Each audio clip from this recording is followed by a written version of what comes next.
lang tayo nakapasok dito after 20 days nitong putukan bakbakan na ito at katatapos lang ng phase 1 na kung saan yung sabi nga ni Chief of Staff na organized action on the enemy part is no longer possible. Talagang nalagasan sila o na-capture na yung kanilang mga tao, yung kakayahan nila is severely degraded. So kung meron man, may mga strugglers dyan na iilan at ngayon it is in the entering phase 2 na kung saan ay sisiguraduhin natin na ligtas ito bago makabalik ang ating mga kababayan. So are we going to move out na dahan-dahan yung mga sundalo or will they be part of the phase 2?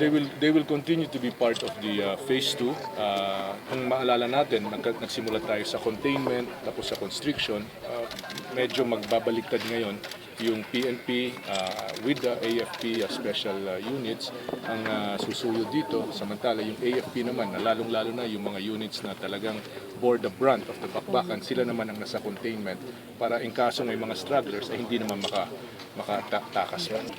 Halos 10,000 mga tahanan ang nadali dito, nasunog at halos abot nakikita ninyo. No? So that's about 30 hectares doon all the way inside sa kaliwat sa kanan, east and west and south of where we are.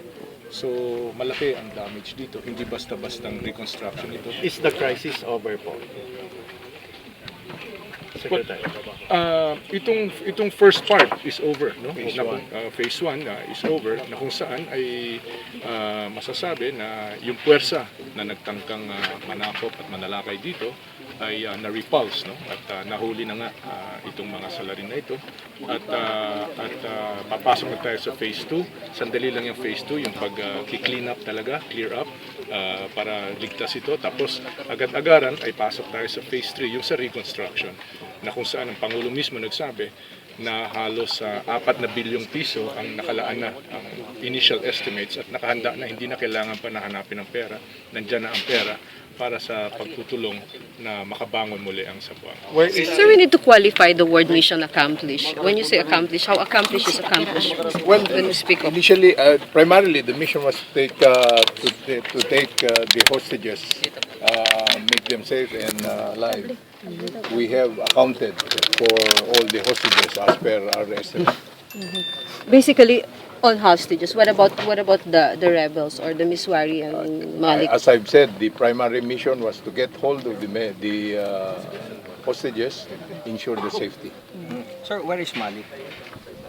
We're still in the process of identifying the bodies through all the tests that is required to confirm if Malik is one of them.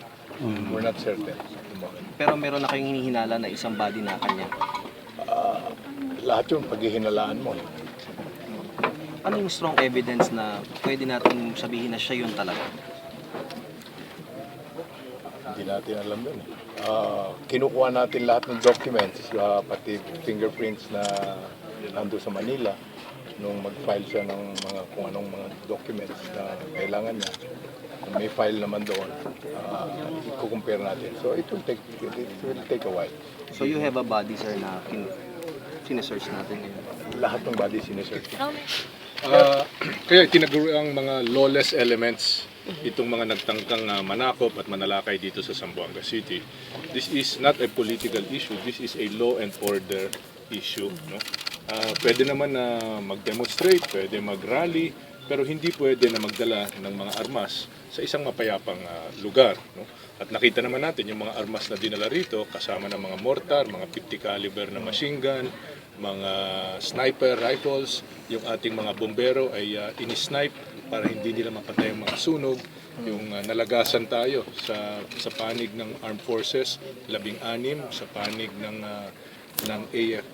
PNP, nasa 5 na. For how long will it take for the phase 2? Ang estimate will be anywhere from 10 days to 2 weeks. No? Nakita naman ninyo na talagang masikip at hindi kwadra-kwadrado ang mga pagtayo ng mga bahay dito. No? So ang iniiwasan natin dito, mga booby trap, mga IED, and of course gusto rin natin makuha kung meron pang mga natitirang mga bangkay at yung mga armas, munitions na naiiwan dito.